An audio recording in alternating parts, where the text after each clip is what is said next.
Bonjour à tous et bienvenue sur Tesla Alsace. Alors on va faire une petite vidéo aujourd'hui sur un sujet qui me tient à cœur, à savoir les freinages fantômes, puisque sur différents sites, on a cette info qui remonte des États-Unis, comme quoi pas mal de propriétaires qui sont passés à 2021.40, et il faut savoir que les modèles 3 et modèles Y, depuis environ avril-mai, aux États-Unis, ont l'autopilote qui se base sur les caméras, la vision, comme ils appellent ça, plutôt que le radar. Et apparemment, ça pose pas mal de problèmes. Alors, il y avait déjà vu une FSD bêta qui avait été retirée parce qu'il y avait pas mal de soucis. Et là, je vais vous mettre la vidéo d'un Américain qui montre comment ça se passe avec sa voiture de nuit. Alors, on voit qu'il doit rouler normalement à 60 miles. Et il montre que plusieurs fois, même sans qu'il y ait une voiture qui arrive en face, eh bien, il y a des freinages fantômes. Alors qu'il n'y a absolument rien sur la route, donc on n'est pas dans le cadre des freinages fantômes classiques dont je parlerai un peu plus tard.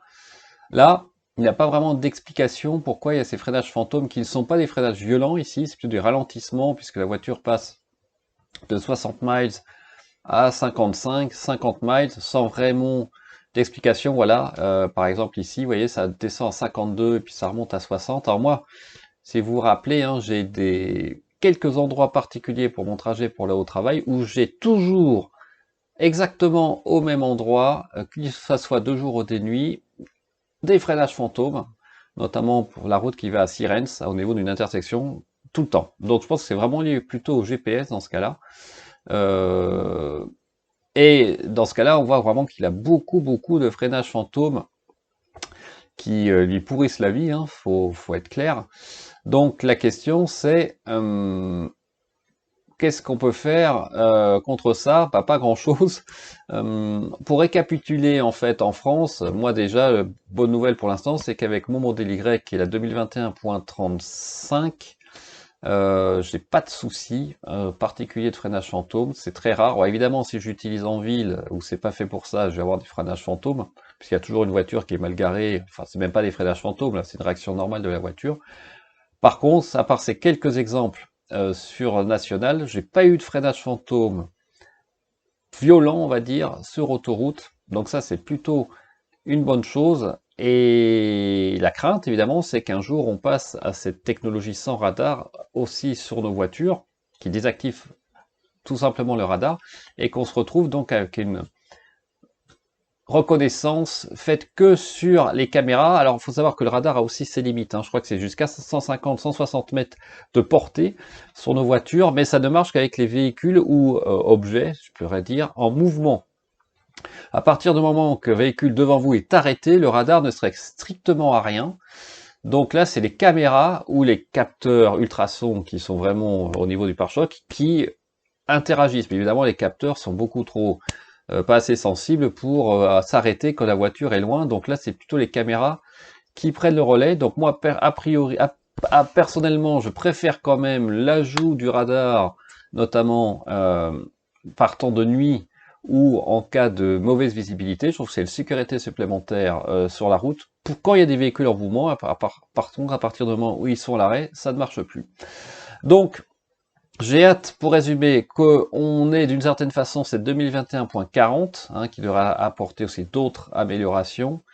Mais est-ce qu'on aura cette désactivation du radar? Ça, c'est une autre paire de manches. Et puis surtout, il va falloir surveiller au niveau des utilisateurs américains si cette tendance s'amplifie avec ces 2021.40, puisque j'ai lu les commentaires sur le NHTSA, le service américain au niveau des véhicules automobiles, où j'ai lu 20 ou 25 commentaires qui se ressemblent plus ou moins.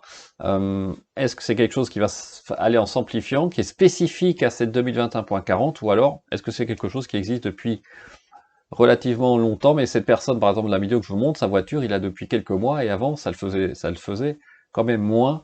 Donc, on a apparemment vraiment un lien de cause à effet entre cette 2021.40 et l'apparition de ces freinages fantômes aux États-Unis.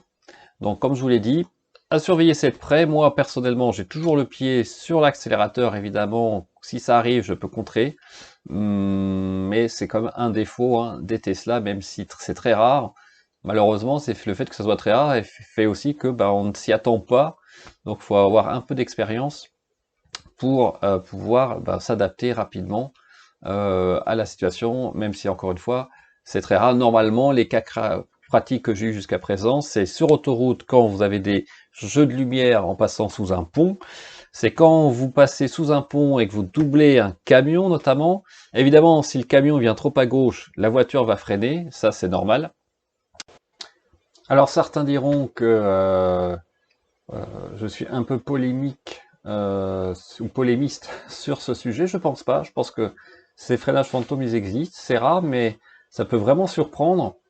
Et c'est plutôt désagréable. Alors, ce que j'espère, c'est qu'évidemment, Tesla va résoudre ce problème, mais je pense qu'il y a beaucoup d'entre vous qui ont déjà expérimenté ces freinages fantômes, et après, on s'y habitue, hein, c'est très rare, donc moi, comme je vous ai dit, je m'adapte, mais ça demande une petite vigilance particulière que je n'ai pas connue sur mes véhicules précédents. Ça n'engage que moi, et puis surtout, ça n'enlève rien en termes de plaisir d'utiliser ma voiture tous les jours, que ce soit sur les petites routes ou sur autoroute.